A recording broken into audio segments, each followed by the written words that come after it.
Hello guys, welcome back again sa ating YouTube channel, no, The Action Man. Una sa lahat, mega love shoutout po sa lahat ng mga kakampeng at sa mga hindi man mga kakampeng. Kung interesado ka sa bidyong ito, patapusin mo na hanggang dulo at huwag nyo nang kalimutan na i-like at i-share ang ating video para malaman naman ang iilan sa ating mga kababayan na nagtutulog-tulugan sa katotohanan. So muli naman nagbabalik ang nag-iisa nyong host na si The Action Man para magbigay ng komentaryo at reaction sa mga mainit ng issue ng bayan.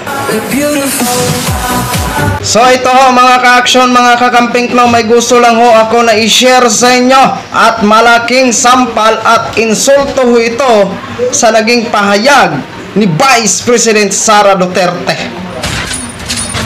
Kung si Sara ay puro dada, wala sa gawa. Ito naman ang former Vice President na si Atty. Leni Robredo, bago pa man ang kanyang kaarawan ngayon, ay kahapon ay may maganda ng ginawa na kung saan na ibanggit nga ni Sara Duterte sa kanyang pagsagot kay Lisa Araneta na mas unahin natin ang kakulangan sa food security.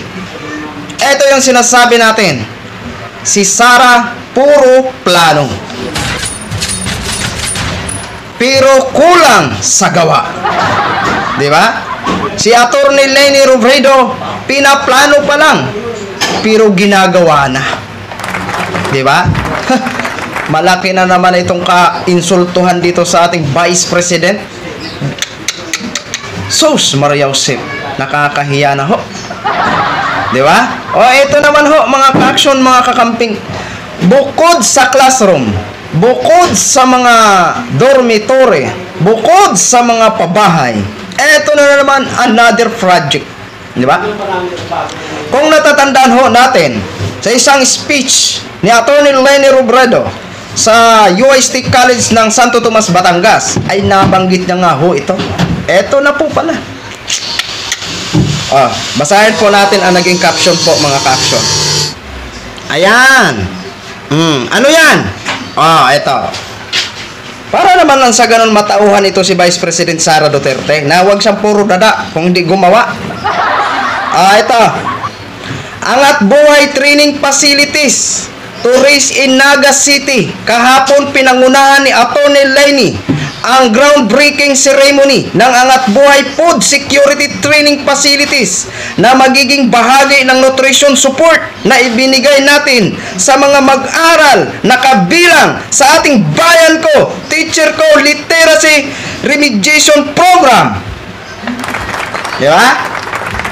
Ang ganda, no? Ano ka ngayon, Vice President? Ano? Puro ka na lang dada, samantalang may budget ka pa galing sa gobyerno. Samantala itong Angat Buhay program, makakarampot lang ho ang mga budget nito. Pero nauunahan ka pa ni Atty. Leni Robredo, di ba? Pinaplano mo pa lang, sinasabi mo pa lang kay Atty. Leni Robredo, ginawa na. Ang saklap Vice President Sara Duterte, no? Duterte pa more! Pahambog pa more! Tuloy natin.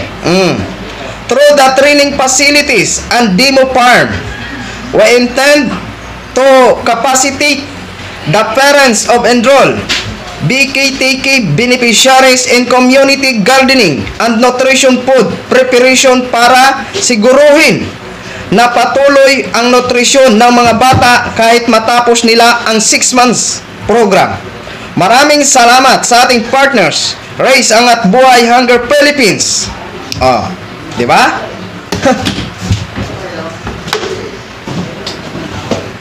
Gutom ang sinisiguro ni Atty. Leni Robredo na mapagplanuhan kung paano maibsan ang gutom na kinakaharap ng iilan sa ating mga kababayan. Di ba? Pero itong ilan sa atin na mga leaders, ito yung sinasabi ng ating mga vloggers dyan, na mga akala mo kung sino, akala mo may ambag kahit peso sa Angat Buhay program, na nakikipagkompetensya daw itong Angat Buhay. Tingnan yung ginagawa ng Angat Buhay, tumutulong sa gobyerno, naging katuwang ng gobyerno, di ba? ni piso dyan, walang budget dyan ang gobyerno kasi ano yan, private organization yan. Ang mga pera na pinapagawa dyan sa mga project ng Angat Buhay ay galing po yan sa mga donors. Mga donors na kung saan na noon pa man hanggang ngayon ay walang kupa sa pagbibigay ng mga donors kasi yung mga pera nila na binibigay dito sa Angat Buhay program ay hindi nabubulsa at makakasiguro ho sila na ang pera na yun ay mapupunta sa mga project na kung saan makikinabang ang ating mga maliliit na ating mga kababayan at maibsan ang kakulangan ng gobyerno lalo na sa Department of Education. Tingnan nyo po ang dating Vice President ng Pilipinas na niyuraka ng mga DDS dati. 'Di ba? Anong ginagawa ho? 'Di ba? Tumutulong na maibsan ang problema sa education. Kaya dito kay Attorney Leily Robredo, malaki ho ang inaano natin dito na ano pa lang, pinaplano pa lang ng iba kay Attorney ginagawa na. Kaya congratulations po. 'Di ba? Yun lang ho mga ka-action, mga kakamping. Gin-share ko lang ho sa inyo. Maraming salamat po sa ating mga viewers, Luzon, Visayas at Mindanao all over the world. Ako po ang inyong lingkod, si The Action Man. Have a good day, everyone. Beautiful.